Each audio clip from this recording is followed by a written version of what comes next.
मौलाना फजलुर रहमान, जिनका धरना देने का बुखार है कि उतरने का नाम नहीं ले रहा। मौलाना फजलुर रहमान का कहना है कि मुज़ाकरात तो होंगे लेकिन इमरान खान के इस्तीफ़ा देने के बाद।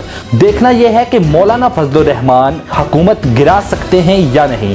हुकूमत बनने से पहले तहरीक इंसाफ के जो चेयरमैन हैं इमरान खान, उन्होंने कह दिया था कि जब एहतसाब का सिलसिला शुरू होगा तो जितने भी चोर लुटेरे या जिन्होंने भी मुल्क की मईशत को पामाल किया है वो यकजा हो जाएंगे। तो इस वक्त ये तीनों जो अपोजिशन पार्टीज हैं, बड़ी पार्टीज हैं तीनों, ये तीनों पार्टीज इस वक्त यकजा हैं, एक दूसरे को मॉरल और पॉलिटिकल सपोर्ट भी कर रही हैं। आप क्या समझते हैं कि ये एहतसाब से खाइफ होकर इस तरह के इकदाम कर रहे हैं, ये अपनी मरी हुई सियासत को दोबारा से जिंदा करने की कोशिश कर रहे हैं? क्या समझते हैं कि हुकूमत इस तमाम होने वाले वाक़े से जो है खाइफ है? क्या हुकूमत गिर सकती है खुदा न खास्ता? ये धरना मैं आपको कबल वक्त बता रहा हूँ कि ये धरना होगा ही नहीं।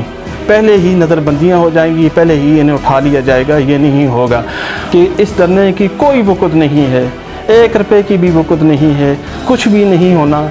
ठीक है, इन्होंने आना है, खाना है, पीना है और चले जाना है। और मैं ये बता रहा हूँ कि ये धरने से पहले ही इनकी नज़रबंदी हो जाएगी।